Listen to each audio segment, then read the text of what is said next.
Volvemos. Ven la presentación, ¿no? ¿Están viendo la presentación, señores? Me pasa como que ya ve. Correcto, profe. Ok. Las líneas de transmisión son el conjunto de dispositivos para transportar o guiar la energía eléctrica desde una fuente de generación hacia los centros de consumo, las cargas. Estos son utilizados normalmente cuando no es costeable producir la energía eléctrica en los centros de consumo o cuando afecta el medio ambiente, visual, acústico o físico, buscando siempre maximizar la eficiencia, haciendo las pérdidas por calor o por radiaciones las más pequeñas posibles. Para transmitir la energía eléctrica desde los puntos de generación se requieren de líneas eléctricas que deben operar a un valor de tensión, o sea, voltaje, que es directamente proporcional a la distancia requerida para su transporte y a la corriente eléctrica necesaria en el extremo de la carga. O sea, en el extremo de la carga en el otro extremo están las cargas. O sea, con esto, ¿qué nos está queriendo decir? Cuando dicen, cuando no es costeable producir la energía eléctrica en los centros de consumo. Vamos a poner el ejemplo de David o de Santiago o de Chitré o de cualquier otra provincia, cualquier otro centro de carga grande, Penonomé, por ejemplo. Ustedes pues en estos puntos que yo le acabo de mencionar, no veo una generadora como tal en estas ciudades. ¿Por qué? Porque es muy difícil construir una generadora, o sería muy difícil construir una generadora en estas ciudades. Por ejemplo, bueno, por lo menos, miren, por lo menos Penonomé sí tiene una generación bastante cercana. ¿Quién me dice cuál es la que está en Penonomé, una generadora que está en Penonomé o cerca de Penonomé?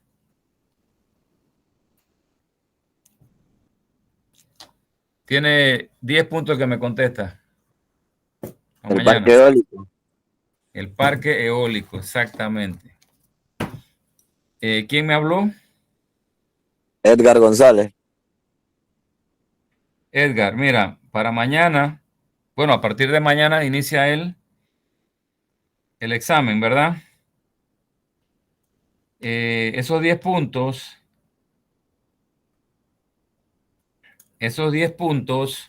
te van a servir si fallas, obviamente, en cualquier pregunta. Son 10 preguntas. Si fallas en alguna por X o Y motivo, estos 10 puntos los vas a recuperar. Así que felicidades, Edgar. Ok, Profe. exactamente como dice Edgar González. Ese es un ejemplo muy claro de que de repente en los grandes centros de carga no están las generadoras, porque es muy difícil construir, por ejemplo, y también hay que ver las condiciones del terreno, por ejemplo, en un lugar que haya ríos o que haya obviamente una irradiación solar bastante alta. Bueno, en Penonomé pues lograron captar lo que es la fuerza del viento y la han construido unas generadoras eólicas muy cercanas al centro de carga, por ejemplo, que es Penonomé, en este caso. Pero, por ejemplo, en Santiago no hay ninguna generadora, ni en Chitré, ni ningún otro lado. ¿Dónde están las generadoras? Las generadoras, más que todo, pues están las térmicas, pues están allá en Bahía de las Minas, están en cualquier otro lado donde haya generadoras térmicas. Por ejemplo, las hidráulicas, más que todo, pues están bastante alejadas de los centros urbanos. Por ejemplo, allá en Fortuna, las dos fases de Fortuna, por ejemplo, la Yeguada, todas esas son hidráulicas y que están bastante alejadas. Por lo general, esa generación tiene que ser obviamente transmitida desde esos centros de generación hasta los centros de carga. ¿Cómo lo hace? A través de las líneas de transmisión o a través pues, de los conductores o de los alimentadores, como usted quiera llamarlos. Pues a través pues, de las torres de transmisión, etcétera. Entonces, pues ese es el sentido lógico o el orden lógico de cómo trabaja pues la electricidad ya para distribución. Entonces, como estos centros de generación están bastante alejados, como dice aquí, entonces hay que transmitir esa corriente, ese voltaje, esa generación, esa potencia a través pues de las líneas conductoras eléctricas. Entonces, pero esto tiene pues su costo y sus peligros, obviamente. Obviamente la energía eléctrica, el voltaje no se transmite vía Wi-Fi ni a través del aire. Se tiene que transmitir sí porque sí a través de conductores, pues, que son los cables. Entonces, esto tiene su costo, o sea, desde el punto de generación hasta los centros de carga, estas líneas que transmiten o que conducen la electricidad tienen pérdidas, están expuestas a fallas, a cualquier tipo de perturbación que conlleve en un peligro o que pone en peligro tanto a la generadora como a los centros de carga. Entonces quería hacer ese énfasis ahí porque el punto, el tema lo ameritaba de explicar por qué la energía pues se transmite a través pues de estas líneas de transmisión, que es lo que estamos viendo ahora mismo y cómo se protegen. Entonces dice el valor de la tensión, aquí viene otro punto, el valor de la tensión a la que operan las líneas eléctricas depende de la distancia a la que se transmitirá la energía eléctrica y la impedancia de los conductores utilizados, siempre cuidando de la tensión a los usuarios finales, sea en la medida de lo posible constante. Las líneas de transmisión permiten transportar grandes cantidades de energía eléctrica y se utilizan en distancias tan grandes como 200 kilómetros. Las redes eléctricas que operan en estos valores de tensión por lo general forman los sistemas troncales y cubren grandes extensiones geográficas. En la construcción de las líneas aéreas de transmisión de energía eléctrica se utiliza casi exclusivamente conductores metálicos desnudos que se obtienen mediante cableado de hilos metálicos, alambres, alrededor de un hilo central. Los metales utilizados en la construcción de líneas aéreas deben poseer tres características principales: presentar una baja resistencia eléctrica y bajas pérdidas de Joule en consecuencia, presentar elevada resistencia mecánica de manera de ofrecer una elevada resistencia a los esfuerzos permanentes o accidentales y costo limitado. Ok, vamos primero con la parte que dice que se transmite a grandes distancias y que el valor de la tensión a las que operan las líneas eléctricas depende de la distancia. Cuando me dicen esto, no debo pensar, tengo que asumir que en ese trayecto hay pérdidas. O sea, creo que ya más de cada 100 metros se pierde, creo que un 1% o algo por ahí del valor inicial del voltaje, lo que se llama caída de voltaje. Entonces, eso es un costo, que tienen que pagar, pues, o nosotros tenemos que pagar para poder, ahí yo creo que alguien entró, o sea, pero para poder llevar esa energía.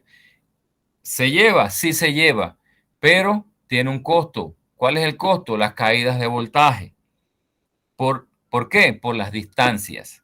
La distancia es un enemigo a la conducción de la energía eléctrica. Entonces, si nos vamos acá, dice, en la construcción de líneas aéreas de transmisión se utiliza casi exclusivamente conductores metálicos desnudos que presentan estas tres características que les acabo de mencionar. una de las primeras, presentar una baja resistencia eléctrica y bajas pérdidas de Joule. Cuando me hablan de baja resistencia eléctrica, ¿qué se les viene a la mente? Que hay una, debe venirse a la mente que hay una resistividad adecuada o pequeña. ¿Cuáles son? Pregunto, ¿cuáles son los conductores por excelencia en la energía eléctrica? ¿Quién me responde? Uno, por lo menos, uno de los conductores. El cobre de aluminio. El cobre y el aluminio, exactamente.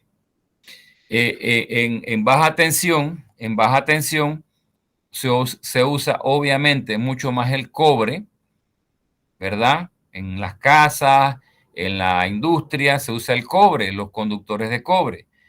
Pero ya cuando vamos a la alta tensión, se tiende casi, diría yo, 99.9% a utilizar aluminio.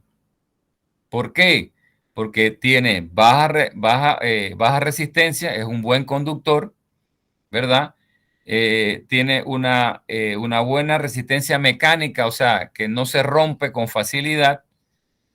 Por ejemplo, si lo intentan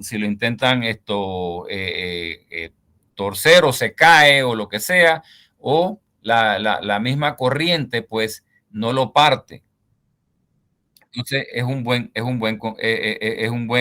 una buena característica y costo limitado. O sea, pudiésemos pensar en el oro o en cualquier otro material, en el mismo cobre también. El cobre es mucho más, pienso yo que más caro que el aluminio para este tipo de aplicaciones. Ahora vamos a ver otra de las razones por la cual no se utiliza el cobre. Ustedes se preguntarán por qué no se usa el cobre en estas líneas de transmisión. Eso lo vamos a ver ahora mismo. Bueno, aquí estamos una ilustración de lo que estamos hablando. Estas son las torres, las líneas de transmisión, ¿verdad? Que en su casi 100% están estos conductores. Sí, buenas tardes. No sé si tiene pantalla o no sé, pero la imagen está congelada desde la unidad 6, dice ahí. Sí, a los demás. Lo mismo, profe, está congelada, mata en la primera hoja. Ok. Vamos a salir de aquí.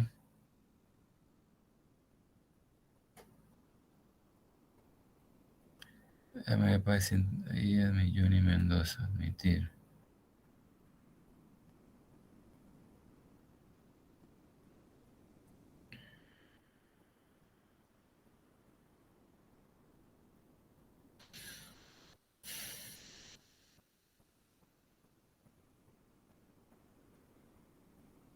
Ahí ven, no, ahí no, ahí no.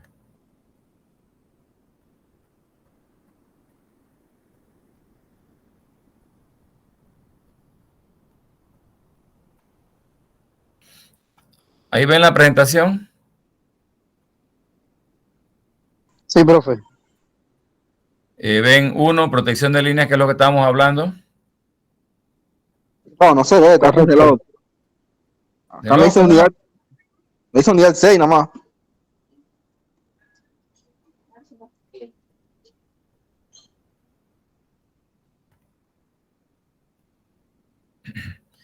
¿No le sale la ilustración, línea de transmisión? Se congela.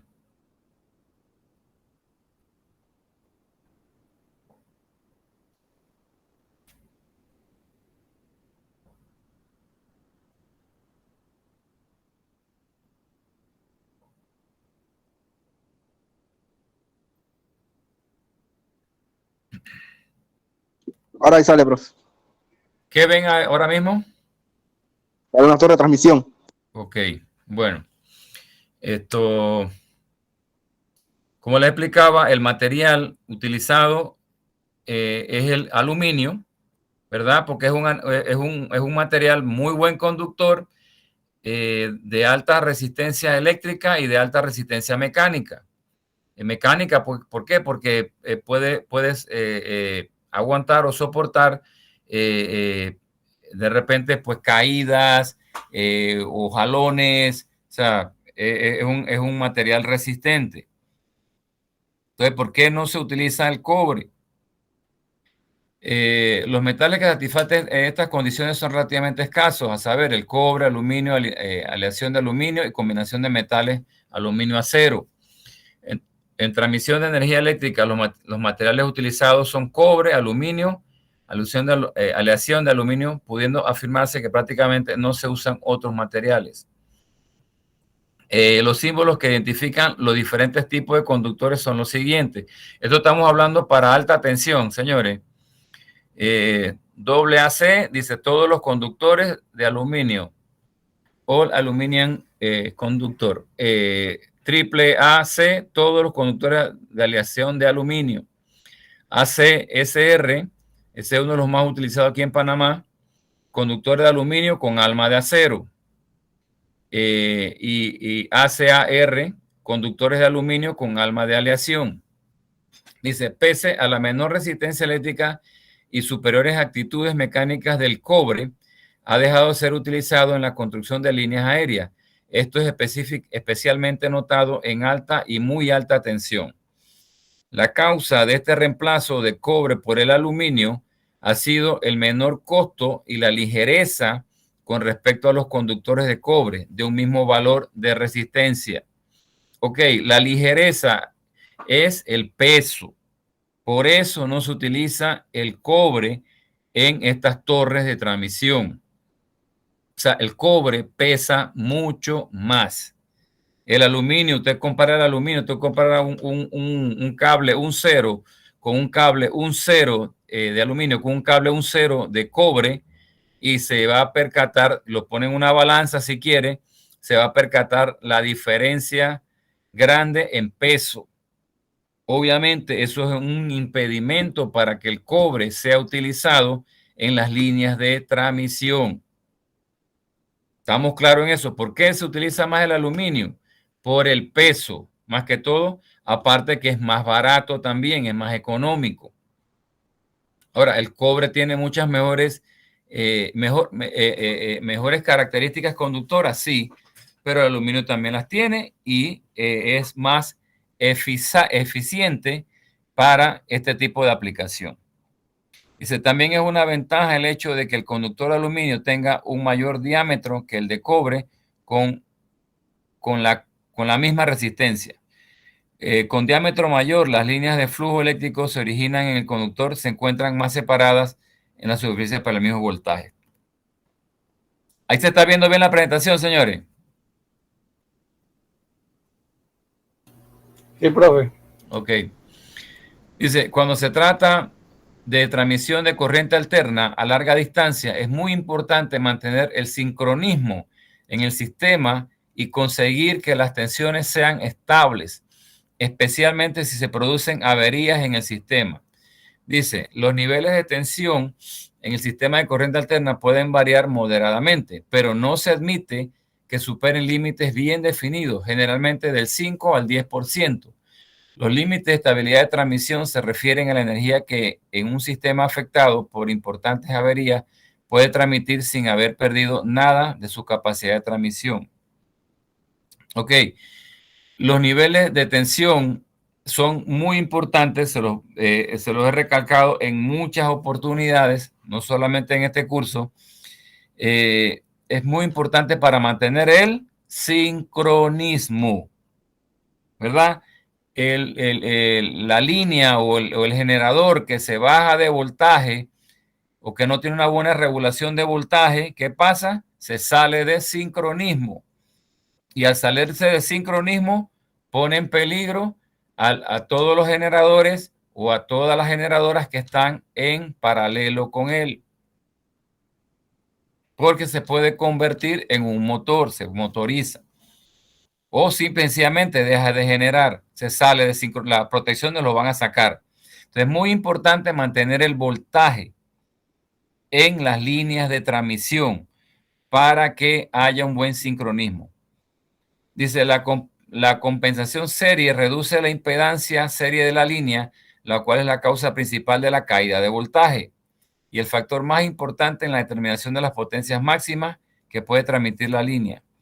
En el caso de líneas de transmisión larga, la compensación capacitiva en serie se emplea para acortar la línea al reducir su reactancia inductiva X y por lo tanto su longitud eléctrica. La compensación serie es especialmente importante cuando las plantas generadoras están localizadas a cientos de kilómetros de los centros de carga y deben transmitir grandes cantidades de potencia a grandes distancias, teniendo como ventaja la menor caída de voltaje cuando se presenta este tipo de compensación. Los capacitores o condensadores, como quieran llamarlo, en serie son también útiles para balancear la caída de voltaje de dos líneas paralelas.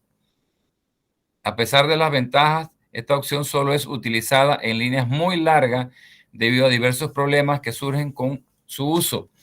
Por otra parte, tiene un efecto colateral peligroso, ya que una línea compensada en serie mediante un banco de condensadores y alimentada desde una central térmica puede originar, en caso de perturbación de la frecuencia, resonancia sincrónica con el eje mecánico de algún generador de la central, lo que provoca esfuerzos tan elevados que pueden ocasionar su ruptura. O sea, esto también es peligroso, o sea, por eso es que tienen sus protecciones. La compensación capacitiva mal operada puede tener efectos colaterales, ¿verdad? Cuando se inyecta demasiada carga reactiva, ¿no? Obviamente va a tener perturbación en la frecuencia, que vuelve y reitero, frecuencia, voltaje, son importantes para el sincronismo. Entonces, si se empieza a perder el sincronismo, empieza a sufrir el generador. Entonces, como dice aquí, la resonancia sincrónica con el eje mecánico. El eje mecánico es la turbina. La turbina que es movida por viento, por vapor, por agua, ¿verdad? Estos son los ejes mecánicos en el rotor, que es la parte móvil del generador, puede verse afectado por la pérdida de sincronismo. Entonces, dice, mecánico de algún generador de la central, lo que provoca esfuerzos tan elevados que puede ocasionar su ruptura. Al compensar la línea, se reduce la reactancia de transferencia entre la subestación de envío y recepción, con lo cual se incrementa la potencia transmitida. O sea, se gana cuando se compensa capacitivamente. Se gana, obviamente, porque el voltaje lo mejora, ¿verdad? En cierta forma, mejora no en cierta forma, sí porque sí, mejora el factor de potencia. Acuérdense que la inyección de carga reactiva, ¿a qué va a redundar? En mejorar el factor de potencia. Cuando se mejora el factor de potencia, ¿qué pasa? Se mejora la corriente, disminuye la corriente. Entonces, eso hace que la línea sea mucho más eficiente. Dice, con compensación en serie, la transmisión segura y masiva de corriente alterna a distancias de más de 1000 kilómetros ya es realizable hoy día. Imagínense, más de 1000 kilómetros. Ok, estábamos hablando de líneas, ¿verdad? Y de compensación capacitiva. Entonces, vamos a definir lo que es la compensación capacitiva. ¿Qué se les viene a la mente cuando dice compensación capacitiva? Es, obviamente, son dos palabras que encierran mucho, o sea, compensación y capacitiva. Entonces, esos son los términos que ustedes tienen que ir asimilando y relacionando. La compensación, obviamente, es cuando si de repente hay un bajón de voltaje o hay demasiada carga, ¿qué es lo que hay que hacer? Bueno, elevar el voltaje. ¿Cómo se eleva el voltaje? Con los capacitores. Por eso que es capacitiva. Entonces, compensar voltaje, pues a través de capacitores. A eso nos referimos con esta definición. Dice, un sistema de compensación en serie permite a las empresas eléctricas aumentar la capacidad de transferencia de potencia de su infraestructura existente y las nuevas líneas de transmisión, lo que incrementa su rentabilidad. O sea, cuando hablamos de rentabilidad, pues es que mejora las ganancias de la empresa distribuidora o generadora, porque el voltaje y el factor de potencia y la frecuencia están en buenos niveles. Los sistemas de compensación serie se instalan en serie, como la palabra dice, con la línea de transmisión de alto voltaje y consiste en un sistema integrado diseñado a medida con muchos condensadores de potencia dispuestos en serie y en paralelo. El equipo más crítico en el sistema de protección paralelo que evita daños a los condensadores durante las fallas del sistema eléctrico. El equipo más crítico es el sistema de protección. Disculpen, el equipo más crítico es el sistema de protección. ¿Estamos claros en eso? ¿Cómo protege a esos capacitores? Eso es lo que vamos a ver. Entonces, porque si no los protege, se dañan, obviamente.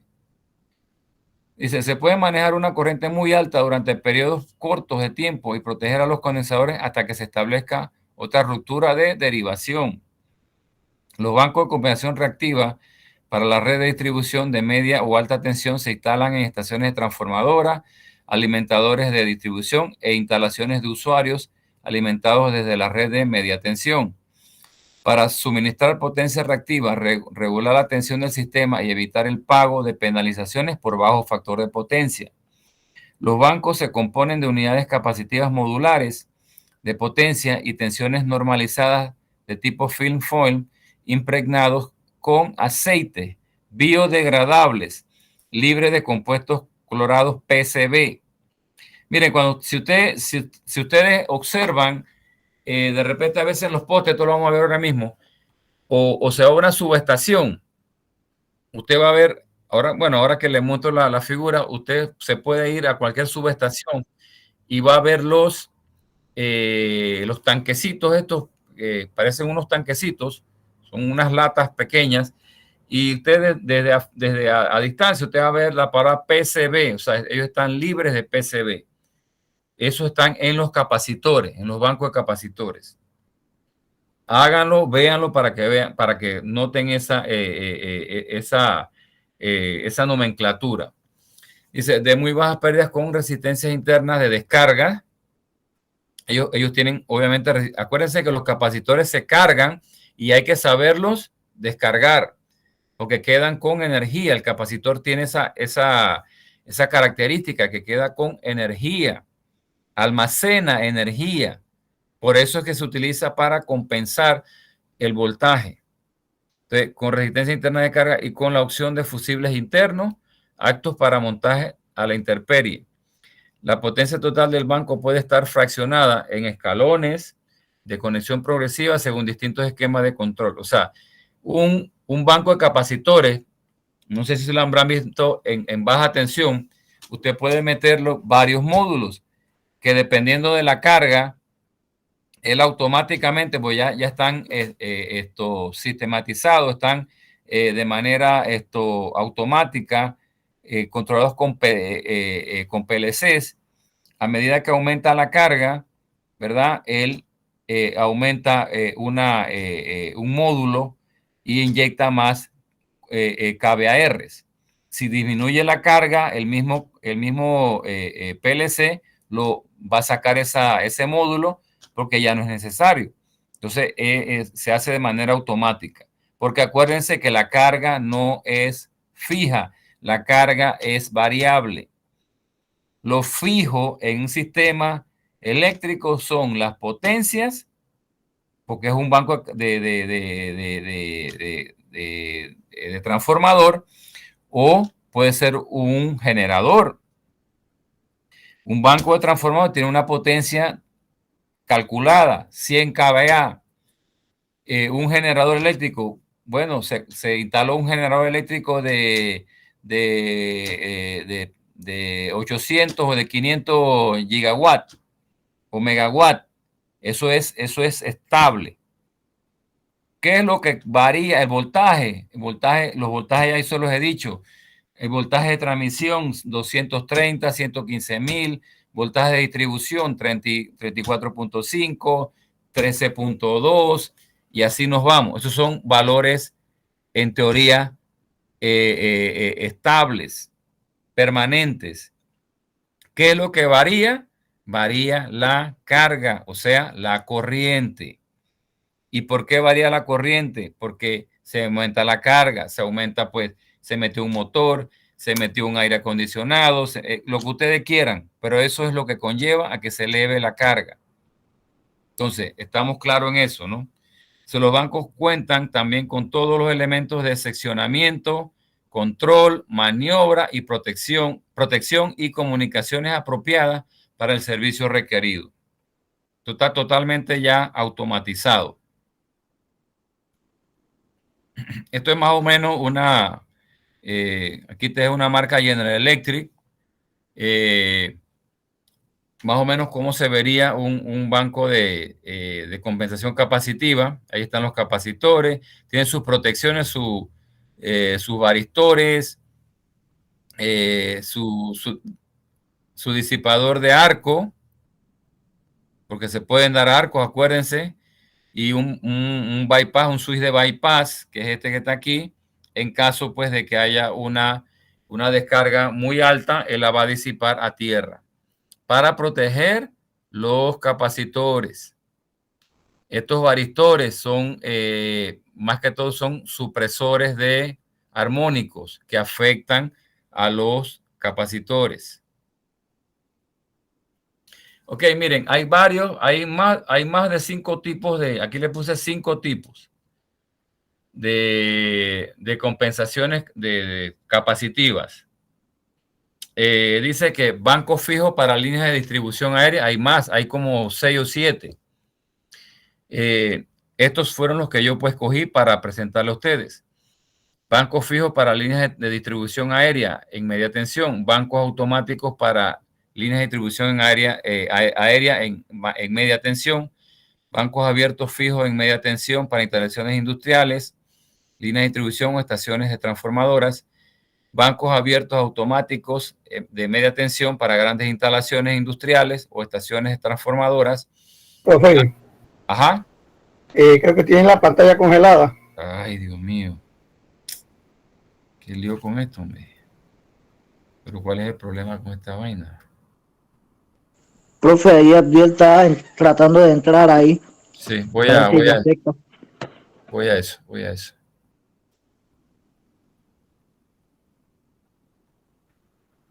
Uh-huh.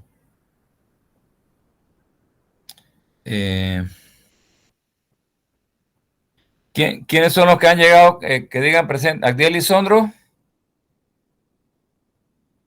¿Agdiel Lisondro? Presente. ¿El señor Johnny Mendoza? No ha llegado. ¿El señor Kelvin Omar Aguilar?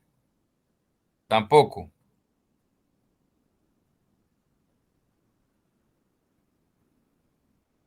Vamos de nuevo con esto.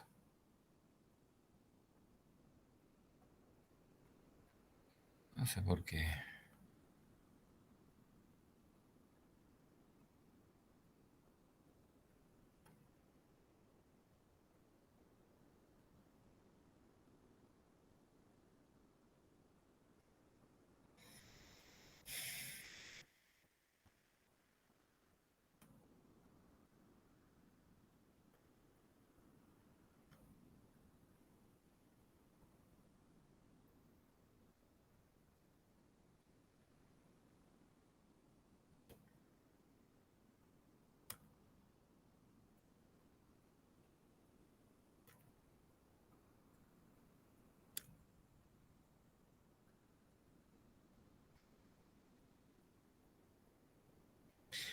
Ahí están viendo ¿qué ven en la pantalla?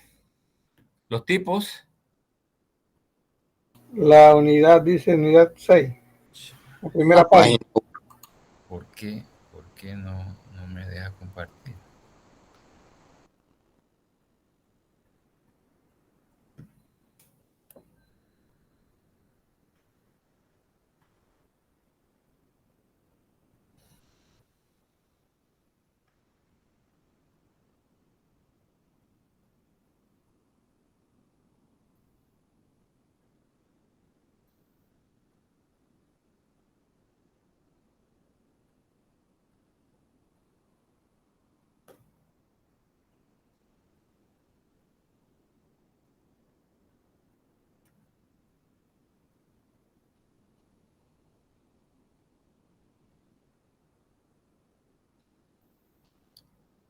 Ahora, Sigue en la página 1. el lío.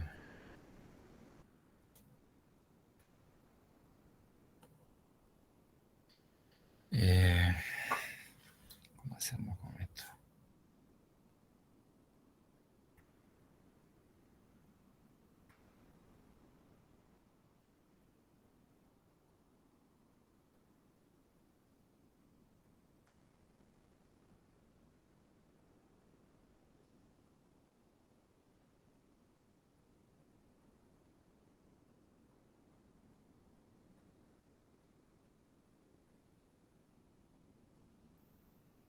¿Qué ven ahora? Espera, no la he compartido.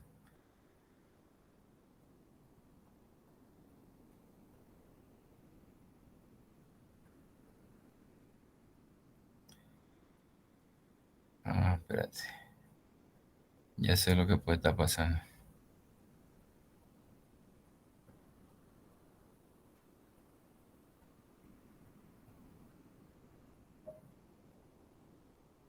Ya sé lo que puede estar pasando.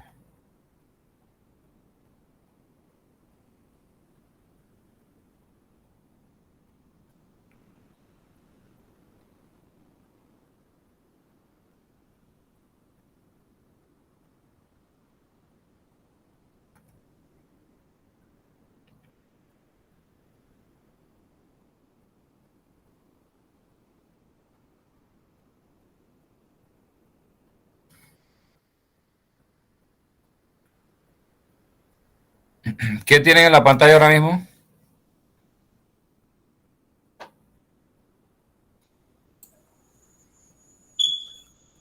Ahí se ve como una estructura Una ahí. estructura. Ok. Es que cuando empiezo a presentarlo, así tipo presentación, aparentemente se congela la imagen.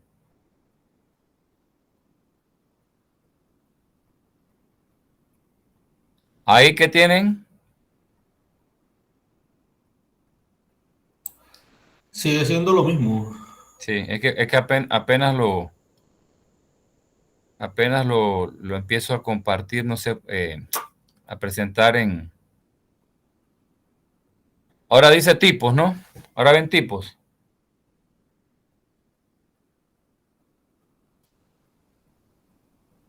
Tipos. No, no se ve nada.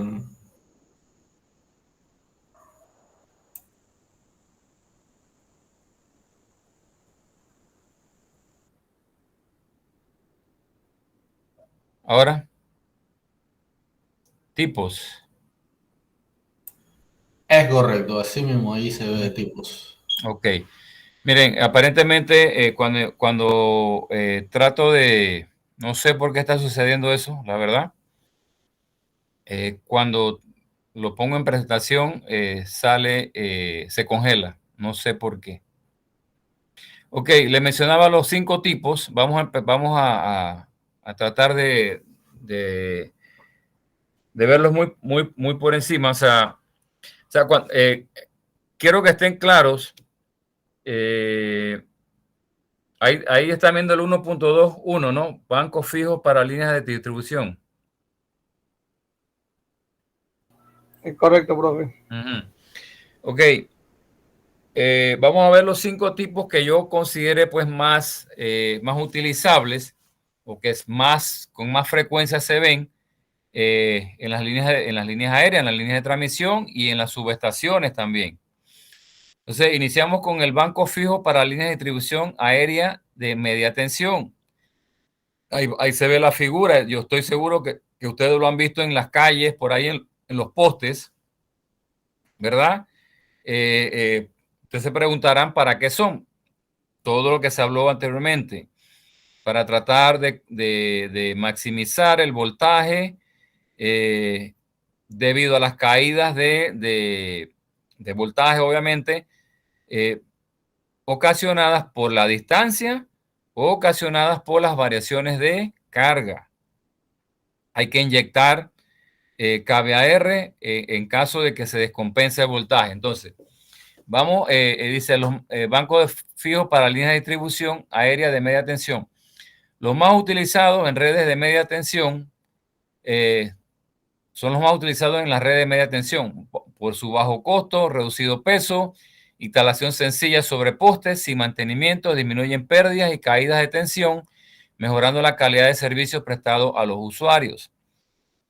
Dimensionados para compensar la demanda reactiva mínima diaria, evitándose sobretensiones y armónicos por sobrecompensación. Es lo que le hablaba. O sea, hay que tener un balance entre cuando inyectas carga reactiva al sistema, hay una sobrecompensación. Vas a elevar demasiado el voltaje, puedes crear armónicos que al final pues van a tener sus graves consecuencias en la generadora o en los aparatos que estén aguas abajo de este sistema de compensación.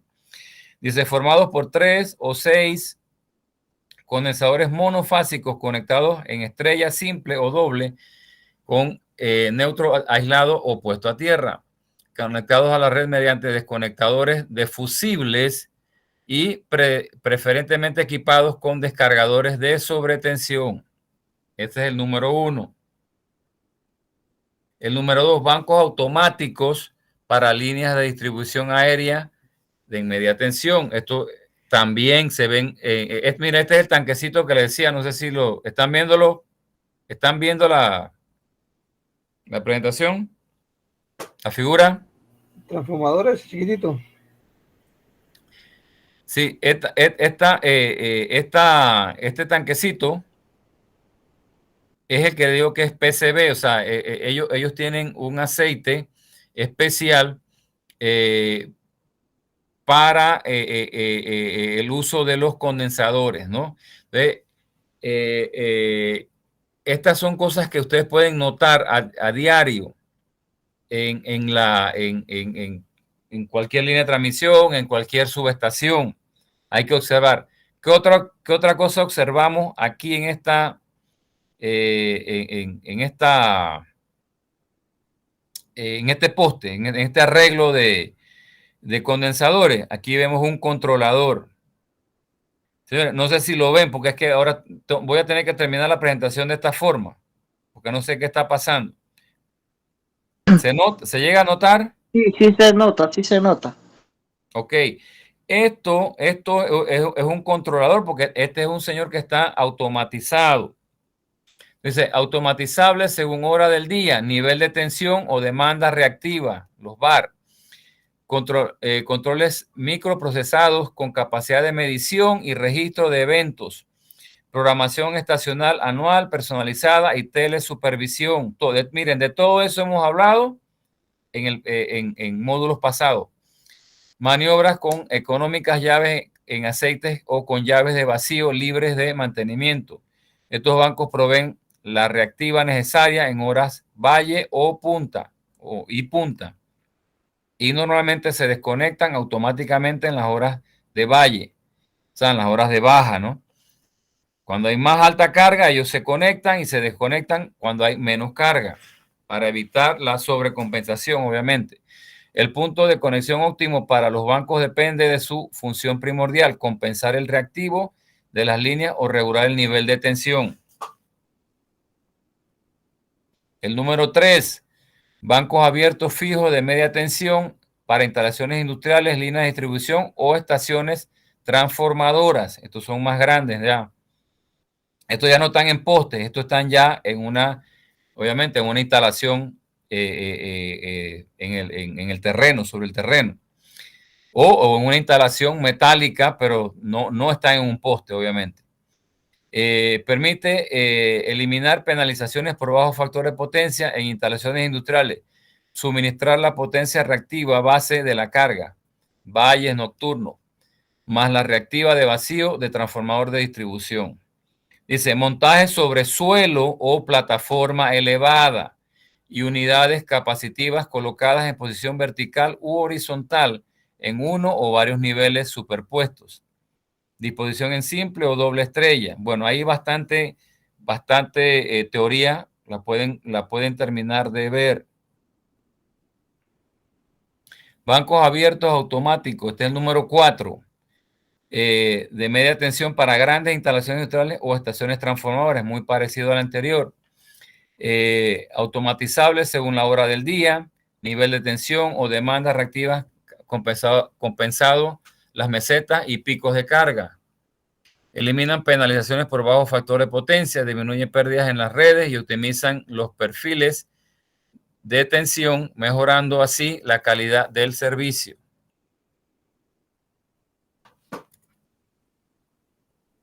Bancos de uno o varios escalones de potencia, eso ya lo hemos visto.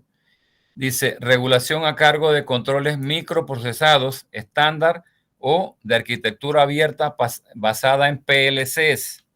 Controles para cierre sincronizado de polos de las llaves, desconexión automática por falta de tensión y reconexión temporizada. El número 5 dice, bancos de alta tensión para estaciones transformadoras. Estos ya son mucho más grandes, están en subestaciones, usados en grandes estaciones transformadoras de alta tensión para inyectar una gran cantidad de potencia reactiva al sistema. Elementos dimensionados para soportar grandes corrientes de cortocircuito, bancos formados por agrupamientos de condensadores en serie o paralelo, conexión simple o doble estrellas con un neutro rígido o flotante o estrella con conexión puente para cada fase. Unidades capacitivas con fusibles internos o externos de expulsión. Bueno, esos son los 5 tipos de compensadores capacitivos que por lo general más se ven en las líneas o ya en las subestaciones, que también obviamente en las subestaciones están protegiendo las barras, ¿verdad? O las líneas de transmisión. Entonces, estos son los que yo consideré pues que son los más utilizados y que de repente ustedes los ven todos los días por ahí y no saben o no se imaginan para qué se utilizan o para qué sirven dentro del sistema eléctrico. Ya aquí hoy, pues, si no lo sabían, se les está aclarando el panorama. Mira, aquí hay un ejemplo de esta aplicación. Aquí sí, esto es en Estados Unidos, entonces se realizó en Estados Unidos. Esto fue con una aplicación General Electric. Dice transmisión a través de Texas, clasificación de banco de 3 fases, 2 bancos por 716 MVAR. Son bancos reactivos.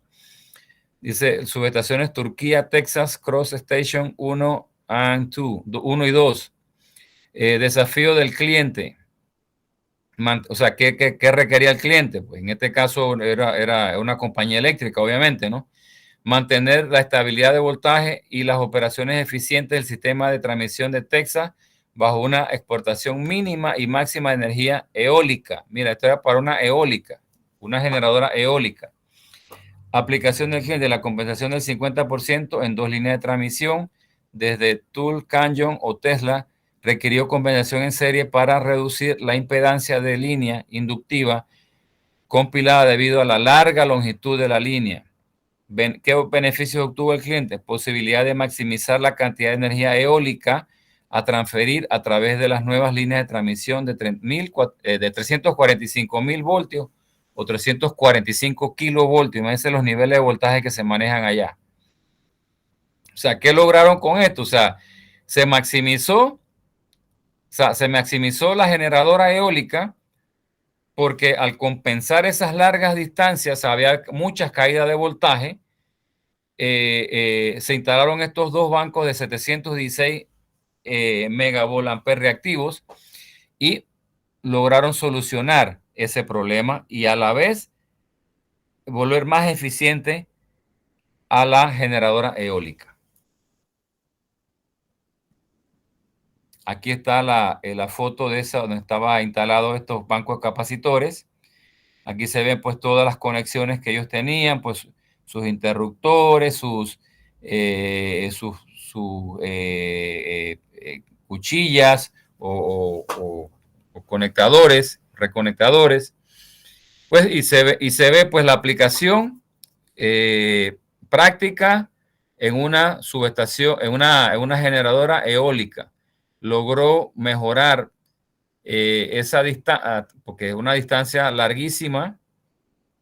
Esto logró compensar las pérdidas por la longitud de la línea. Pérdida de voltaje me refiero. Bueno, señores, aquí hay un video que espero ustedes vean en sus casas. No lo vamos a ver hoy. Está muy interesante, está en español. Pueden verlo. Creo que va a ser de mucho interés y ahí van a ver muchas cosas también. Ok. Protecciones sistémicas. Ya para ir terminando todo lo que es el curso.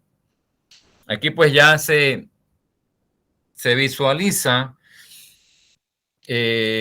todo lo que se está viendo, todas las protecciones de barra, los interruptores, los desconectadores, los fusibles, los transformadores, los generadores, todo se ve dentro de un sistema, o sea, una protección sistémica que abarca todo esto que le acabo de mencionar, desde las generadoras, las líneas de transmisión, las barras, las subestaciones, y ahí se insertan pues ya todos los equipos de protección, como son los interruptores automáticos, los pararrayos, las cuchillas desconectadoras, los fusibles.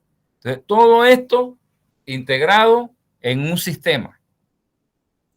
Entonces dice, los esquemas de protección para la integridad del sistema de potencia o protecciones sistémicas son un conjunto de esquemas de protección y control que permiten detectar y controlar condiciones anormales de operación en el sistema.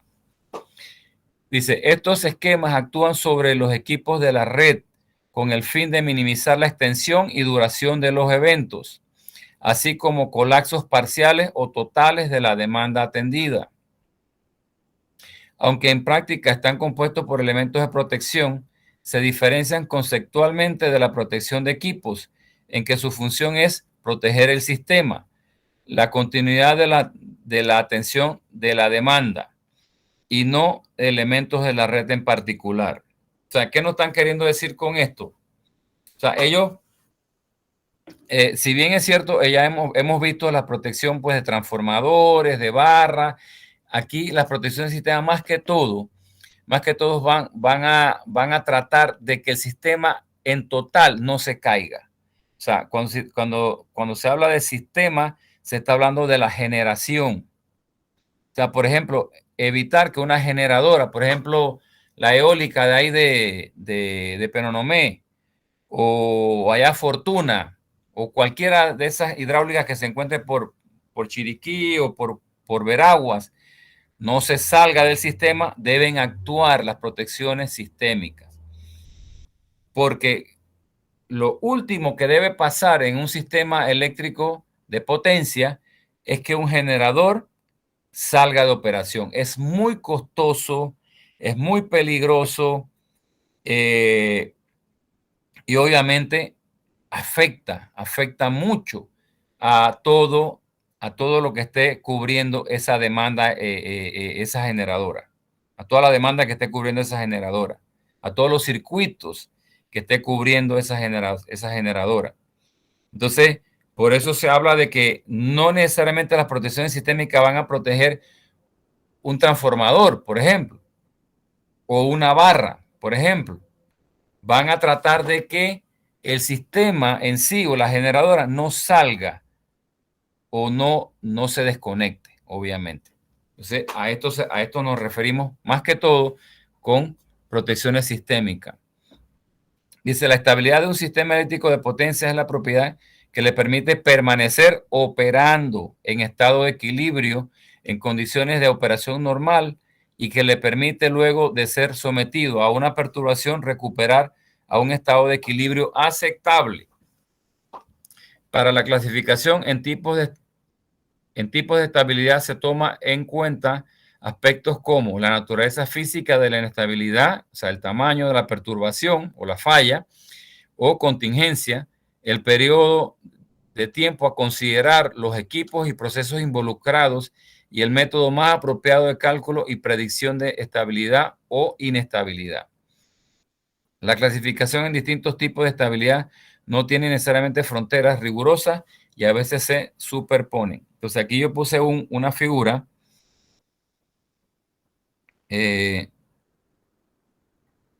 más que todo referente, y me fui, a lo que es, si usted ve ahí, estabilidad de un sistema eléctrico,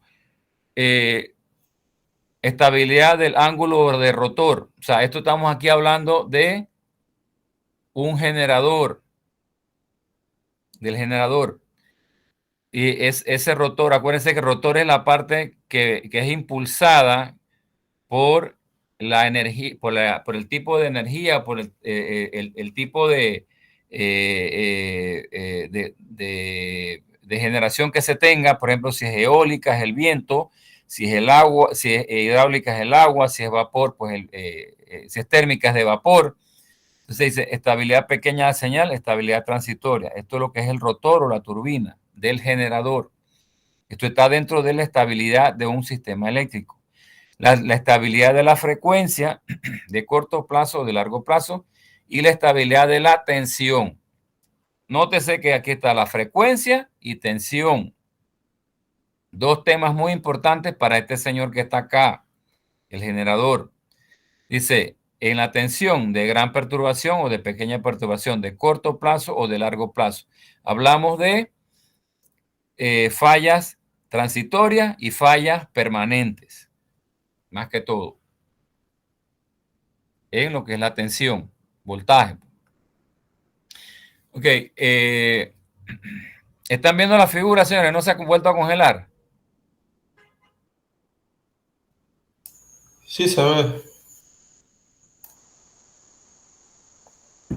Ok, estamos en la diapositiva 18, por cualquier cosa.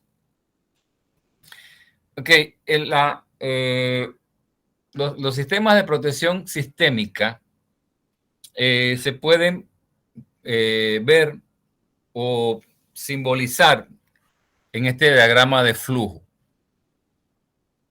¿Qué vemos en este diagrama de flujo?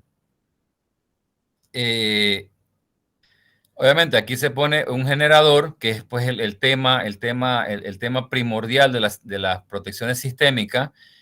Aquí este cuadrito es un desconectador o un interruptor. Aquí está la barra. Aquí vuelve a haber otro desconectador o interruptor. Esta simbología que está aquí es un transformador. ¿Me están siguiendo, señores? Correcto, profe. Estoy moviendo el cursor para que vean lo que estoy hablando. Generador, interruptor, barra, interruptor, transformador, interruptor, barra nuevamente. Eso es lo que representa más que todo lo que es un sistema de potencia, ¿verdad? Desde la generación hasta la barra ya de distribución o como quieran llamarla, que es esta última que está acá. Entonces, volvemos al inicio. Dice, medidas. O sea, lo que no se mide, no se controla. Entonces, para proteger tenemos que medir. ¿Cómo se mide? Con transformadores de corriente, que es esto, transformadores de potencial y transformadores o medidores de potencia. Entonces, estos señores, estas medidas que están aquí, estas mediciones, que yo les llamo input, son las que van a enviarse aquí al aparato. En este caso puede ser un interruptor BTC o un interruptor de hexafluoruro. Anyway, entonces, medidas, dispositivo, ¿no? Que tiene dentro de él una lógica de actuación o lógica de detección. Entonces, si las medidas que él está recibiendo o que recibe, esos inputs que él recibe, salen de su lógica, él va a mandar a hacer una acción, que es una lógica de actuación, que es la desconexión física. O sea, va a abrir los circuitos. ¿Estamos claros en este diagrama de flujo? Medición con los transformadores de corriente, de potencial y de potencia. Van a un interruptor de potencia, obviamente, que tiene su lógica. La corriente se subió demasiado porque este CT la detectó que estaba muy alta. La lógica de detección de él dice, bueno, es hasta 300 amperios, pero este CT detectó que está en 500 amperios. Trax manda a actuar a este señor que está aquí. Esto no es nuevo para ustedes, señores. Esto se viene hablando desde las primeras clases. ¿Qué es la lógica de actuación? La lógica de actuación es la desconexión. Entonces, vuelve, o sea, esto es un ciclo. Esto es un ciclo, ¿verdad? Aquí está la potencia, que es donde se mide, ¿verdad? El sistema de potencia y las comunicaciones o los elementos inteligentes o de control que van a mandar a desconectar. Esto se repite cada vez que se da un evento, ya sea por bajo voltaje o baja corriente o alta corriente o por potencias reactivas, pues que están, hay una sobrecompensación, etcétera, tienen que mandar a desconectar el circuito. Entonces, esto en resumen es lo que sería una protección sistémica que se aplica acá. Generador va a tener sus mediciones. Si hay alguna perturbación, Plax abre aquí, protege al generador. O protege la barra, aquí protege al transformador, aquí protege a esta barra. Entonces, eso es lo que en síntesis es la lógica, ¿verdad? Una coordinación lógica de protecciones que tienen que llevar su cometido cada vez que haya un evento. Entonces, ¿alguna pregunta hasta ahí, señores? ¿Todo clarito? Ok. Dice, característica de una protección sistémica. Fiabilidad, seguridad, selectividad, velocidad, simplicidad y economía. Aquí pasamos a definir cada una de ellas. Yo pienso que ustedes en su casa pueden leerla. La fiabilidad, por ejemplo, es el grado de certeza con el que la protección actuará para un estado prediseñado. Es decir, debe actuar en el momento en que se requiere desde el diseño. La seguridad, una protección sistémica no actuará para casos en los cuales no tiene que actuar. Acuérdense de las filosofías de protección. La selectividad, este aspecto es importante en el diseño de un sistema de protección, ya que indica las acciones que deben ejecutarse sobre elementos seleccionados. La velocidad, bueno, a los tiempos a los que tienen que trabajar. La simplicidad, mientras menos complejo sea el diseño de una protección sistémica, existe menor riesgo de falla de la misma. Por lo tanto, es recomendable realizar el diseño de la forma más sencilla posible. Economía. Cuando se diseña un sistema de protección, lo primero que se debe tener en cuenta es el costo de no abastecer la demanda. A veces, el costo de un sistema de protección no es el punto a discutir.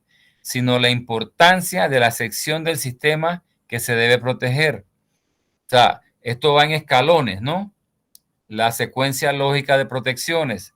O sea, si yo tengo que proteger a un transformador o a un generador, ahí no se debe escatimar en economía, en gastos. Entonces tú tienes que ponerle todos los CT, todos los PT, todos los interruptores, fusibles, todo. O sea, obviamente ya cuando vas para una barra, cuando vas para una línea, ya empieza a disminuir pues la consideración económica. Pero los equipos más caros, obviamente, deben tener altos tipos de protecciones.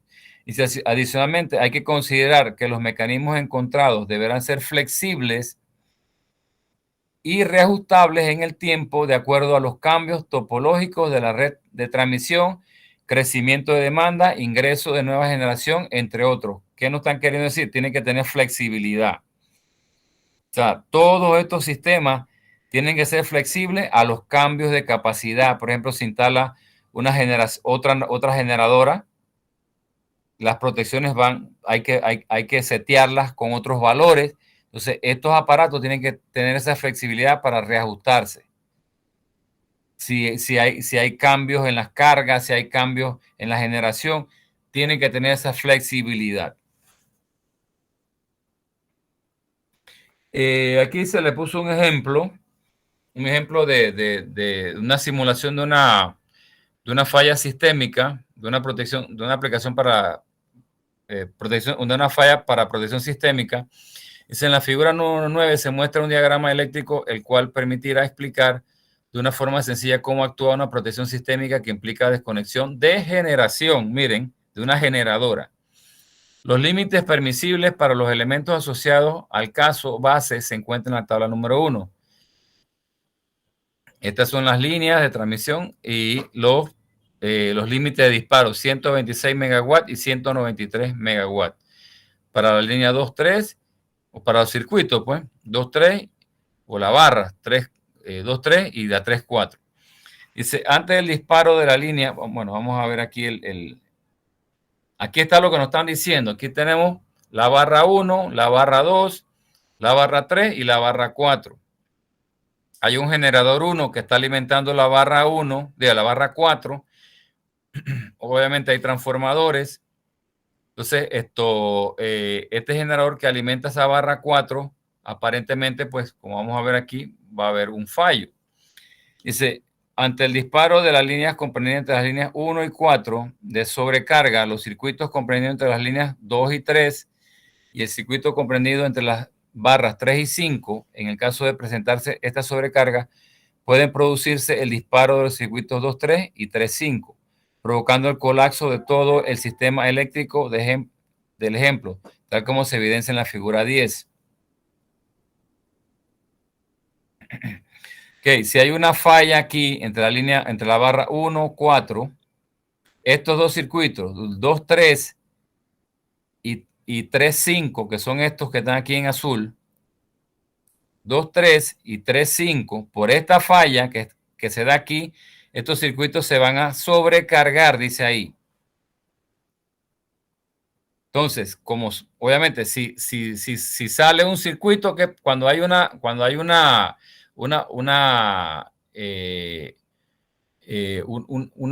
falla, un cortocircuito asimétrico, cuando se va una fase o un componente del sistema eléctrico, se sobrecarga a los demás, ¿verdad? Si se va una fase, se sobrecargan las otras dos. Bueno, aquí estamos hablando de circuitos. Si se fue esta barra por la falla que está aquí en rojo, obviamente estos dos circuitos se van a tender a sobrecargar, de las barras 2.3 y la barra 3.5. Entonces dice aquí, a fin de salvar la mayor parte de la carga y la generación del sistema, se ha estudiado la mejor alternativa y se concluye que una acción a implementar constituye el disparo del generador número 1, G1, ante la salida introspectiva del circuito comprendido entre las barras 1 y 4, con el fin de evitar sobrecargas en los circuitos restantes posterior a la falla. O sea, tenemos esto aquí normal, con el generador aquí generando para esta barra. Se da un cortocircuito aquí que sobrecarga estas barras 2.3 y 3.5, ¿verdad? Porque es asimétrico. ¿Qué pone en peligro? Pone en peligro al generador. ¿Qué hace la protección sistémica? ¡Paf! Saca al generador. Con sus estos cuadritos que ustedes ven aquí son interruptores de potencia. Interruptores de potencia, que son alimentados por CTs, por PTs y por otro tipo de dispositivos que miden y van a desconectar por la lógica de programación que tengan, van a desconectar al generador para protegerlo.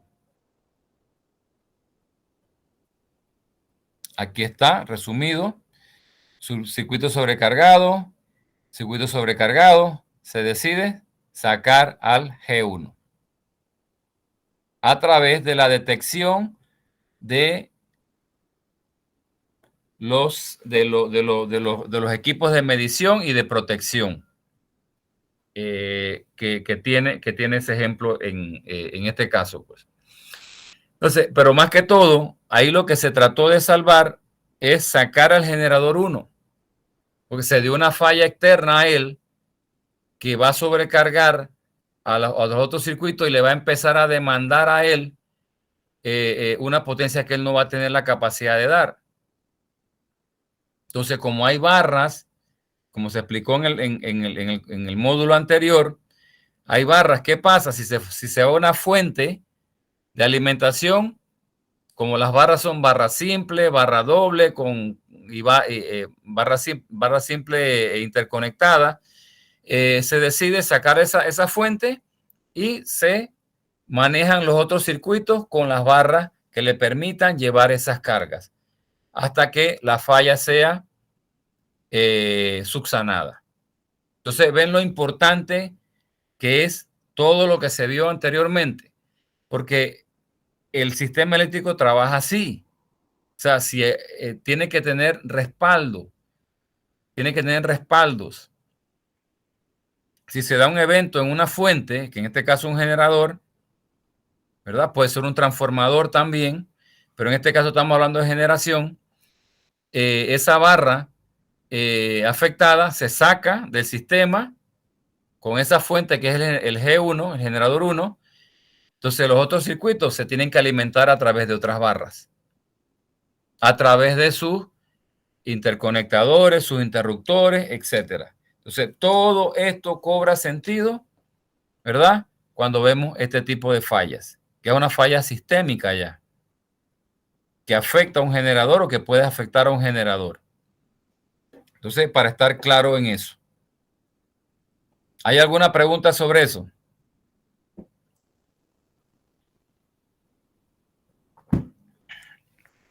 A ver, ¿quién está por ahí? Ronald Zair, ¿está conectado?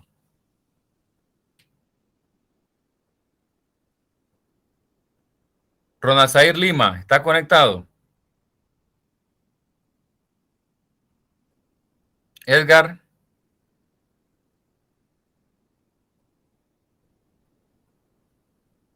Edgar. ¿Cuál, profe? Pimentel o González? Hay dos. El que habló. El que habló ahora mismo.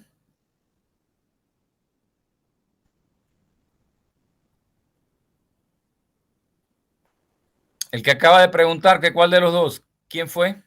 González, profe, González. Dale, entonces, ¿cuál es el miedo? ¿Sabes? Hay que, ¿cómo se llama? Aquí estamos para aprender. Te voy a hacer una pregunta, no va a pasar nada. Si no la responde, no pasa nada.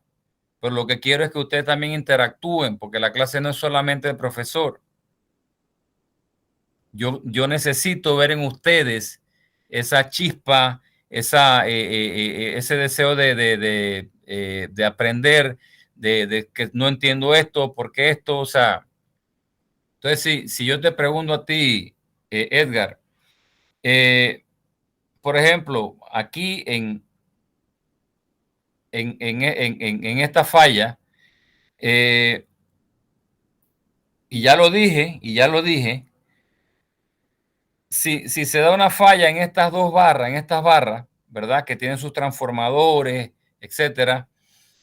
Si es una falla asimétrica, ¿qué sucede con las demás barras?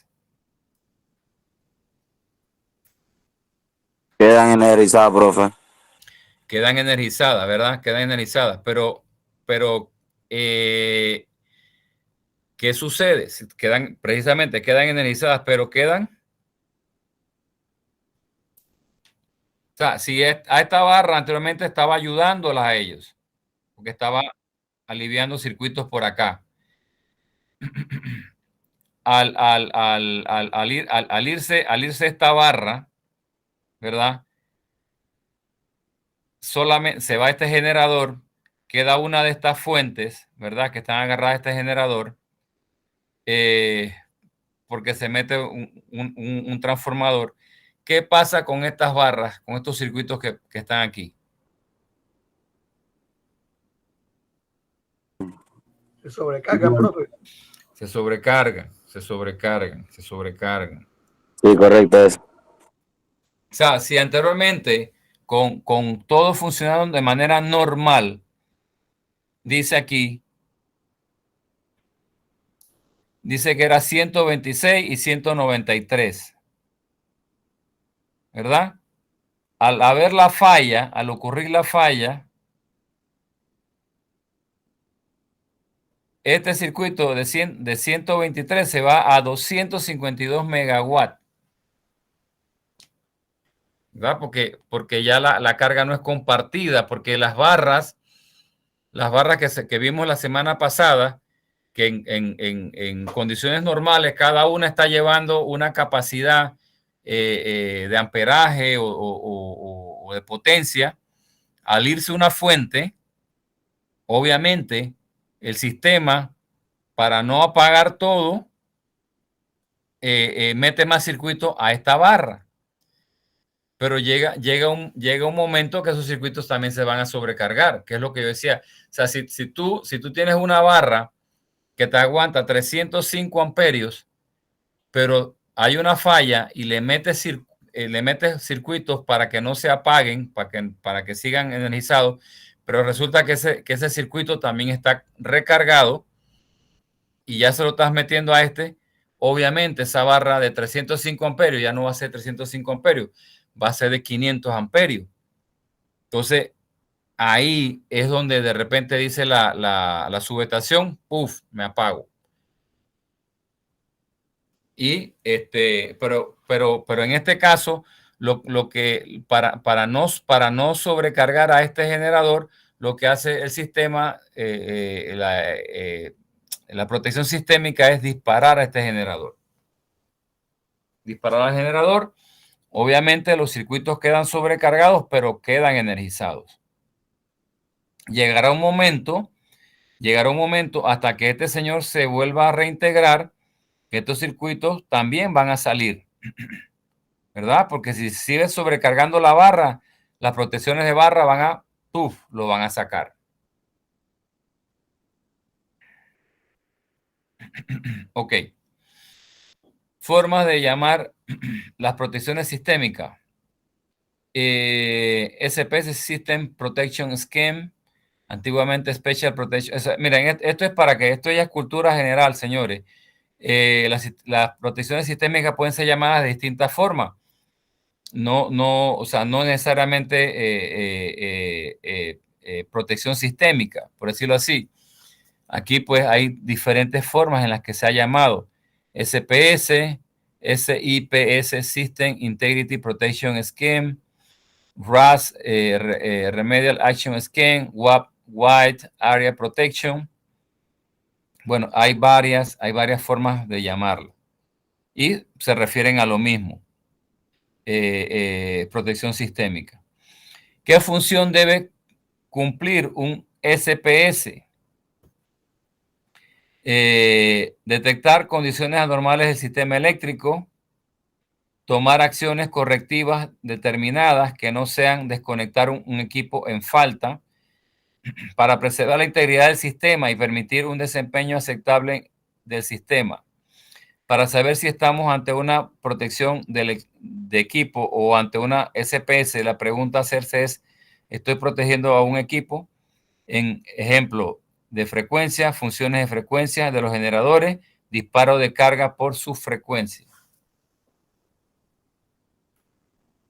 Aquí hay, nuevamente es casi lo mismo, o sea, es un diagrama de flujo, ¿verdad? Se da una perturbación, se pasa al estado 2, que es la acción, pues de desconectar, está en estado, aquí estado como color mamey o rosado, es en falla, está aquí en verde, normal, hay una perturbación, se tiene que ir al estado 2. El estado 2 es una falla, se toma una acción, el interruptor de potencia toma una acción para llevarlo a una zona semi protegida hasta que se corrijan las acciones y vuelva a estar el estado 4, que es un estado de operación segura o adecuada. Esto es el ciclo normal que se da pues a través de las mediciones, acciones y corrección de fallas. Entonces, de 1 pasa a 2, hay una perturbación. Aquí estamos en falla, en el punto 2, que es el color como rosado. Hay que hacer una acción por las medidas. El interruptor actúa, saca la carga. Si es una falla temporal o ya si es una falla total, permanente, hay que ir a la cuadrilla, tiene que corregir la falla y volver nuevamente a un estado verde que está aquí. Cuando está todo normal, se restablece nuevamente el suministro eléctrico. Si estamos en el punto 3, ¿verdad? Que es donde el interruptor está pensando, por decirlo así, está decidiendo si desconecta totalmente o desconecta parcialmente, aquí es donde actúa pues la inteligencia o la programación del interruptor.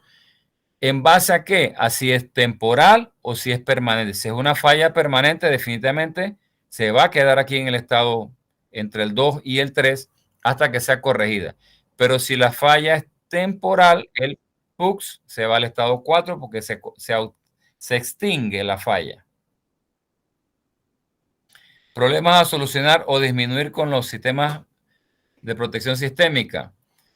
Transitoria de agudo, pequeña señal de ángulo, frecuencia, tensión, disparos en cascada.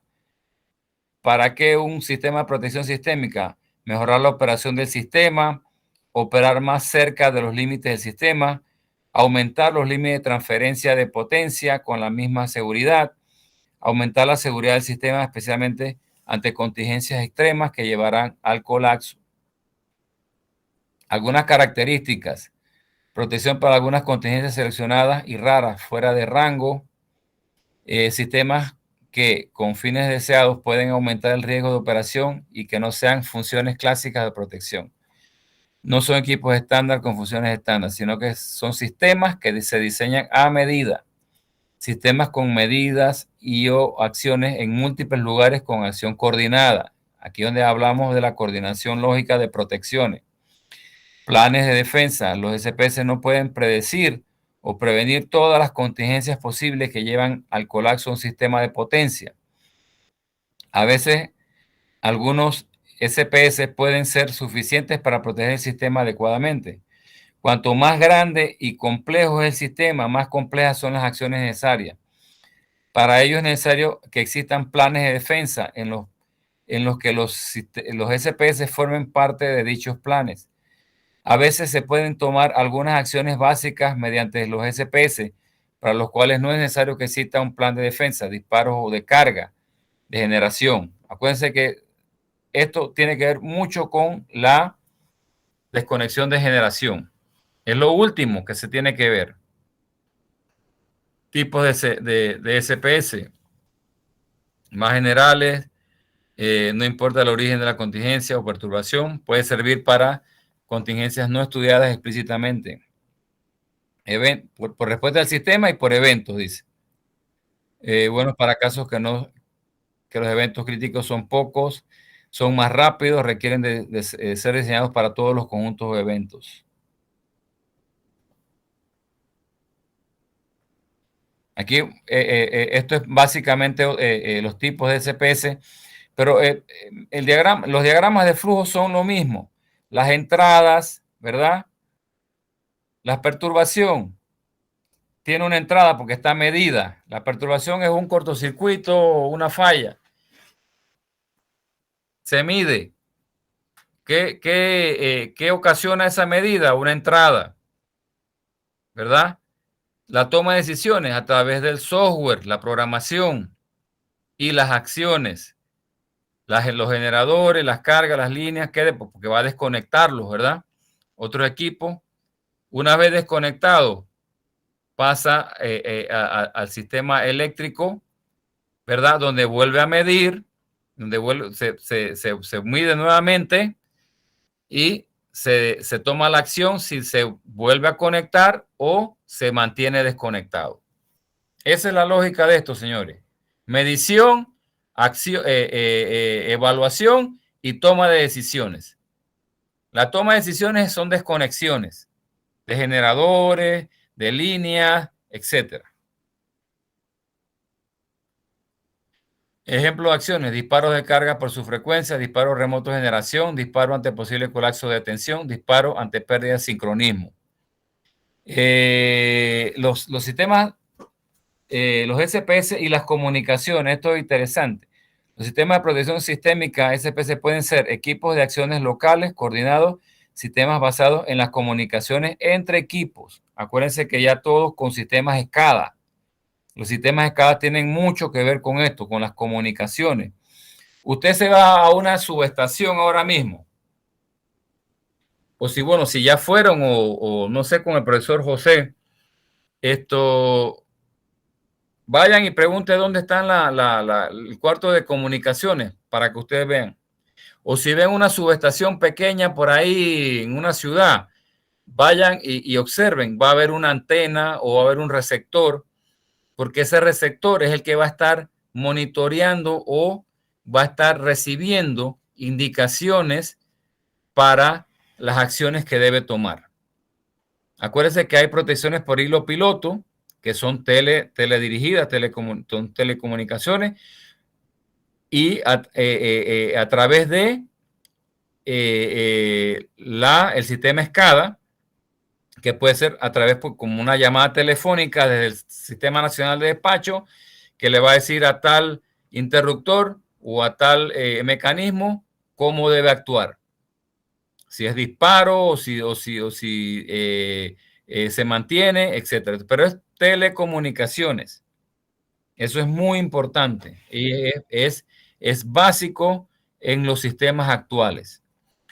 Los SPS basados en comunicación son rápidos, buen ancho de banda, confiables, adecuada señal, con formas de verificar, forma de verificar su performance. Esto es una palabra que está realmente en inglés, pero es su ejecución. Ahí se me fue. Con formas de monitoreo, que evite operaciones indeseadas. Para las acciones de SPS, el ancho de banda puede no ser crítico. El PLC, onda portadora de Power Line Carrier, puede ser suficiente. Bueno, hasta aquí llega el módulo del día de hoy. Yo sé que el tema de los sistemas, los SPS, los sistemas de protección sistémica, de repente está muy embotellado en un solo módulo y en un par de horas, pero véanlo de la forma en que básicamente están estos diagramas de flujo. Es lo que ustedes tienen que analizar. Este es otro.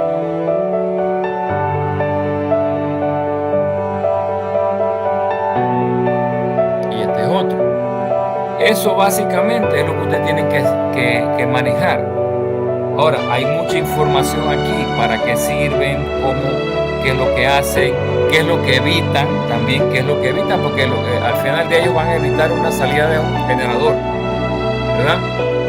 Una generación, que haya un apagón general o que haya una afectación en los generadores que están en paralelo con el generador que está recibiendo la falla en ese momento, para que no se salga todo el país, que puede ocasionar un apagón general, ¿verdad? Un blackout, como dicen los gringos. Entonces,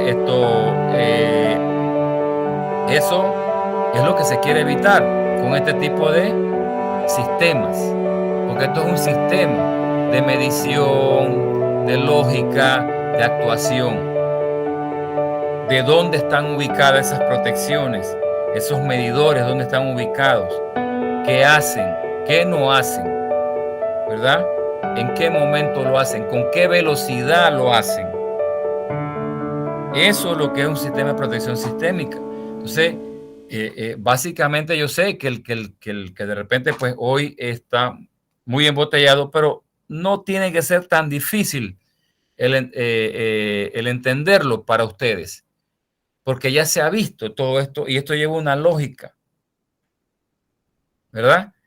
Entonces, si ponemos a trabajar nuestras neuronas, vamos a encontrarle lógica y razón de ser a todo lo que está aquí condensado aquí, en este momento, ¿verdad? En esta imagen que estamos viendo ahora mismo, ¿verdad? Todo lo que se vio anteriormente, pues básicamente radica en esto. O también puede radicar en esta última también, que es muy representativa este diagrama de flujo, ¿verdad? Porque eso lo que es realmente, pues las protecciones. Claro, aquí se está hablando de sistémicas, pero realmente las protecciones son esto. Son medición, actuación, lógica y actuación. Eso es lo que en eso radica, y con esto quiero finalizar. En esto, señores, radica el curso. Si se ponen a analizarlo, el curso realmente al final del día lo que nos quiere decir es que existen en el sistema eléctrico fallas. Siempre va a haber fallas, siempre va a haber fallas. Es inevitable, ya sea por climatológicas, de accidentes, por negligencia, por lo que usted quiera. Pero el sistema siempre va a estar expuesto a fallas. Entonces, si el sistema está expuesto a fallas, necesitamos protegernos. ¿Cómo se protege? ¿Cómo se protege?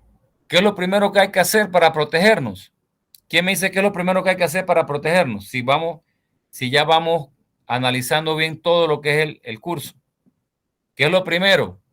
Alguien que me conteste. Tiene 10 puntos para mañana. ¿Qué es lo primero en un sistema de protección? ¿Qué es lo primero?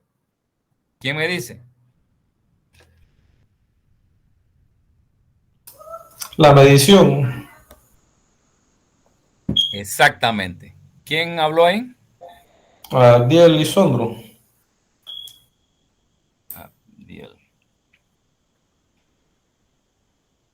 Adiel, igual, tienes 10 puntos en caso de necesitarlos, ¿ok?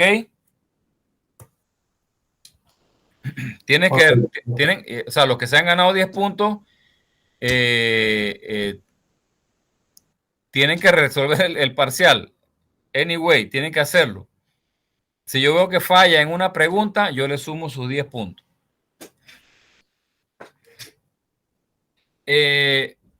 Oye, en clases anteriores, ¿alguien más se ganó 10 puntos? Que me lo diga. Yo creo que alguien se ganó 10 puntos.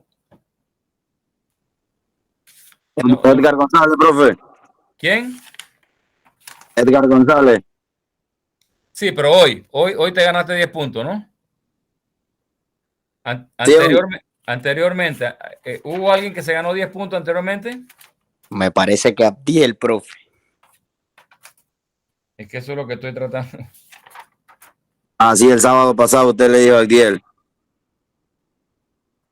Sí. Bueno, yo voy a ver el video. Oye, ¿están viendo el canal de YouTube? Por favor, aquí les pido que vean el canal de YouTube y que se suscriban y que le den like al video, a los videos. Por favor, que me ayuden con eso, para que el canal ya tenga más, más suscriptores, que es lo que pide pues YouTube. Les pido ese gran favor. Bueno, no recuerdo, si alguien se ganó 10 puntos, por favor me lo manda al mensajero, porque no lo recuerdo. Hoy, Agdiel y Edgar y Agdiel. Edgar González y Agdiel Izondo se ganaron 10 puntos para el parcial, en caso de necesitarlo. Ok, entonces como regresamos. Los sistemas, el curso se trata de esto, señores, de medidas. ¿Cómo medimos? Bueno, vimos todos los aparatos de medición, los CT, cómo trabajan, los PT, los que son de voltaje, son básicamente los que más se usan, pero también hay medidores de impedancia, hay medidores de frecuencia, hay medidores de potencia reactiva. Por ahora esos son los que se me vienen a la mente, pero hay muchas mediciones. Entonces, los térmicos, exactamente, también la temperatura. Hay muchas mediciones. Entonces, esas mediciones pasan a convertirse en las señales que van a los dispositivos, ya sea un fusible, ya sea un relé térmico, ya sea un interruptor de potencia, ¿verdad? Entonces, eso son los que van a hacer, según su lógica, o su setting o su graduación, van a hacer la acción física. ¿La acción física qué es? Desconexión. O volver a conectar también. Entonces, pero ¿a quiénes desconectan? ¿A quiénes desconectan esos señores? Esos actuadores, esos interruptores, esos fusibles. ¿A quiénes desconectan? Desconectan a los generadores, que son las máquinas eléctricas, ¿no? A motores, a transformadores. También desconectan a barras, desconectan a las líneas de transmisión. Bueno, en otro caso a motores eléctricos, ¿verdad? Ese es el resumen del curso, señores. Clarito como el agua de la tinaja. Medición, lógica de actuación, actuación. ¿A quiénes protegemos con esto? Generadores, transformadores, barras, líneas, motores, ¿verdad? Eso es lo que protegemos. ¿Contra qué nos protegemos? Contra las fallas de cortocircuito o contra las sobrecargas. Entonces, esa es la conclusión que quiero llegar y que ustedes estén claros que el curso se trató siempre de eso, ¿verdad? Entonces, esa es la conclusión final que ustedes, como técnicos que están a punto a las puertas de ellas, salir con un diploma debajo del brazo, tienen que tener claro. Y esto lo vimos en media y alta tensión, pero esto realmente es también en baja tensión. Si usted no mide, no puede proteger. Y si no calcula también, obviamente, ¿no? O sea, el cálculo, el diseño es muy importante también, definitivamente. Los breques, pues, de los aire acondicionados, de los circuitos ramales, eso está calculado y tienen los brequecitos de 20, de 15, de 10 amperios, de 50 amperios, las térmicas, los conductores. ¿Cómo se calculan los conductores? Todo eso es parte de un sistema de protección. que van a proteger ¿a qué? A la refrigeradora, a los aire acondicionados, a los equipos de sonido, a la lavadora, hablando acá pues residencial, o a los motores en caso de industrial, a los bancos de capacitores también.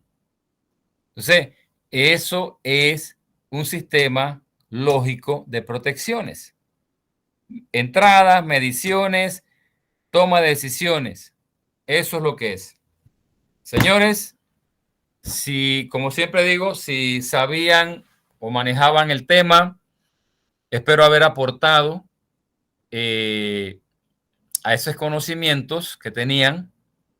Y si no los tenían, me enorgullece de que ahora por lo menos tengan un pantallazo, un conocimiento general, un conocimiento básico de lo que son los sistemas de protecciones eléctricas, de sistemas eléctricos.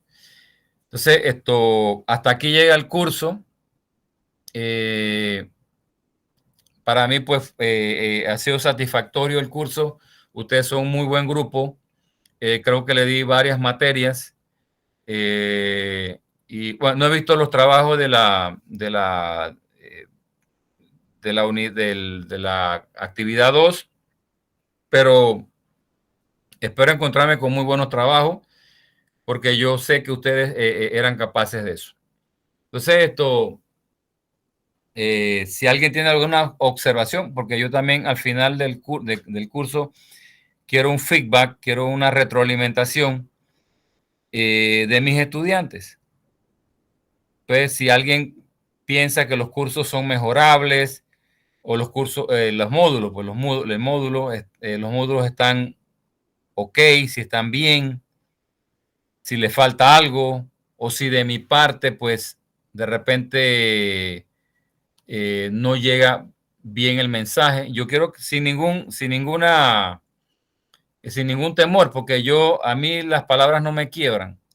A mí las palabras, al contrario, cuando son bien intencionadas, yo las agradezco, las críticas las agradezco. Así que no sé, Milciade, ¿qué le pareció todo el curso?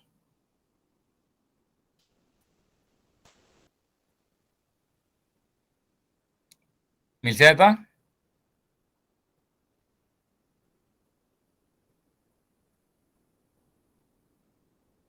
¿Milciades? ¿Se desconectó?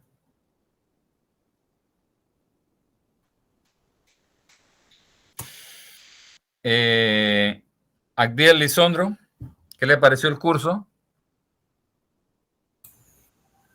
Bueno, el curso está bastante bueno. Hay muchas cosas que, a pesar de que, bueno, yo trabajo en distribución, hay muchas cosas que, bueno, yo no sabía. Lastimosamente, a veces, bueno, se escapa de las manos, ¿no? Hace falta como más equipos de laboratorio en la universidad. Sí, definitivamente, sí, claro. Pero está muy bueno el curso. Ya. Carlos González. Bueno, de mi parte, profe, muy bueno el curso, muy buenas explicaciones, muy buen contenido. Como dice el compañero Adiel Lisondro, que bueno, le falta un poco más a la universidad crear un laboratorio para práctica, que es lo que hace el maestro. Y de mi parte, muy agradecido, profesor, por todo el tiempo que nos dedicó. Gracias. Miren, yo siempre lo digo, o sea, para el docente, no solamente con mi persona, yo estoy seguro que mis colegas también hacen un gran esfuerzo, señores, para preparar cada módulo. Y en cada materia es lo mismo.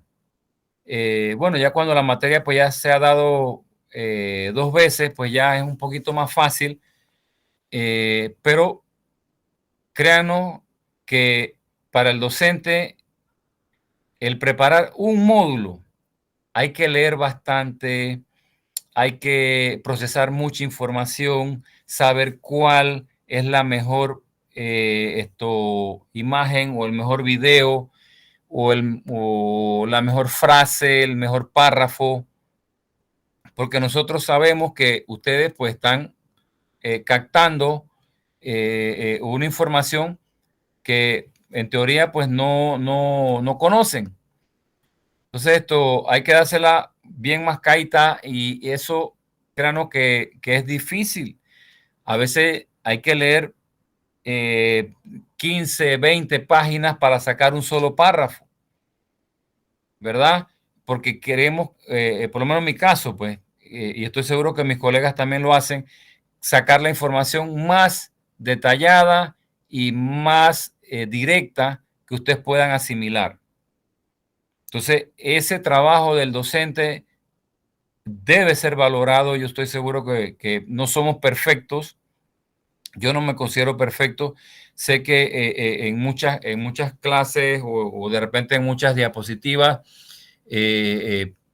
no sé si se agarraba bien el concepto que de repente yo quería impulsarles o plasmarles, pero sí, o sea, hay que pasar por un tamiz toda la información que al final del día ustedes están viendo resumida en unas diapositivas pueden ser 15, 20, 30, 45.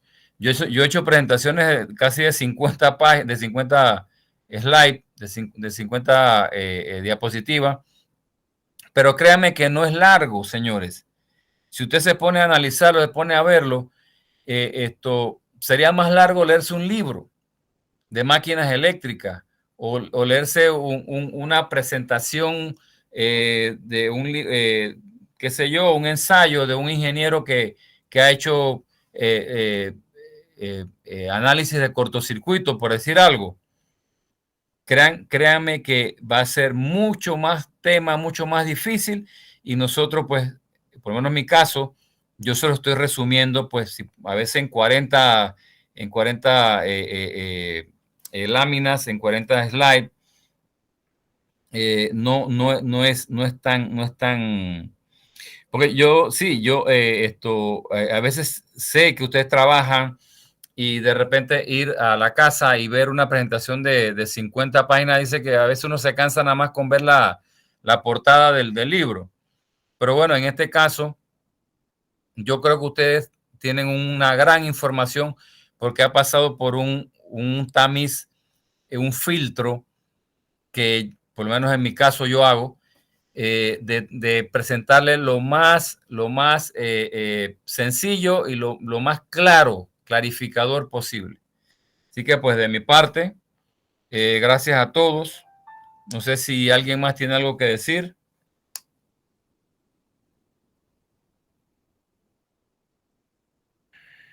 Bueno, pues, yo creo que ahí hacer la lista de los BTC también fue algo bastante constructivo para el curso también. Ya había uno en día, va por la calle y lo ve, que chicha, eso así, la conexión, el Claro, funcionamiento. exactamente. A ver, bueno, Johnny Mendoza se añadió al grupo. Presente, profesor, sí. Yo creo que...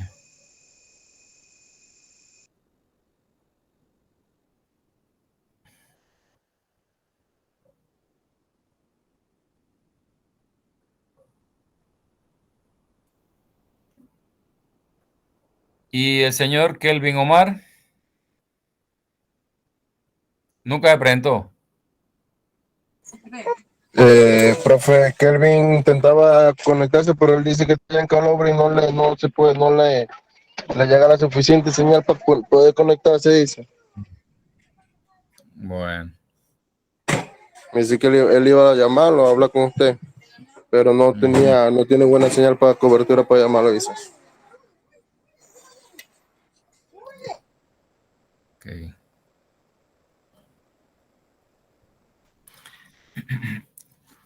El señor Luis Bernaza, ¿qué le pareció el curso? Profe, bien constructivo, aprendió mucho de los sistemas de protección. ¿Hubo cosas que no sabías y que aprendiste en este curso? Sí, profe, bastante, bien constructivo. A ver, Manuel Valdés, ¿qué le pareció el curso? Rapidito. Excelente, profesor, excelente. Cada vez aprendemos cosas nuevas, vemos cosas nuevas y me gusta la forma como usted lo plantea y lo explica. Me pareció excelente el curso. Gracias. A ver, Johnny Mendoza, ¿qué opina del curso? Buenas noches, profesor. Excelente. Bastante aprendido, entendido, bien explicado. Hay muchas cosas nuevas que no conocía. Logré conocer y entender. Qué bien. Kenneth Pitti. Buenas noches, profesor. Bueno, el curso estuvo bastante bien. Muy bien explicado todas las diapositivas. Y los ¿Algo que videos mejorar? ¿Algo que mejorar? Bueno, es que en sí estuvo bastante constructivo todo, bien explicado. Ok. Milcia de Patiño. ¿Milcia se desconectó? Ah. No, estoy aquí. Que se había perdido señal en antes. Bueno, el curso me pareció bien. Bastante introductivo.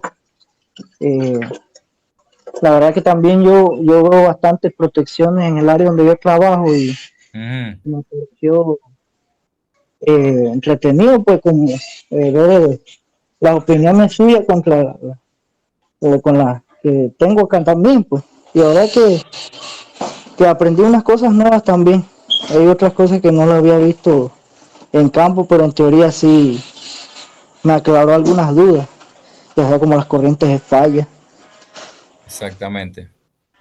La Eso por lo general no en el campo no se ve. Se sabe que existen, pero la teoría de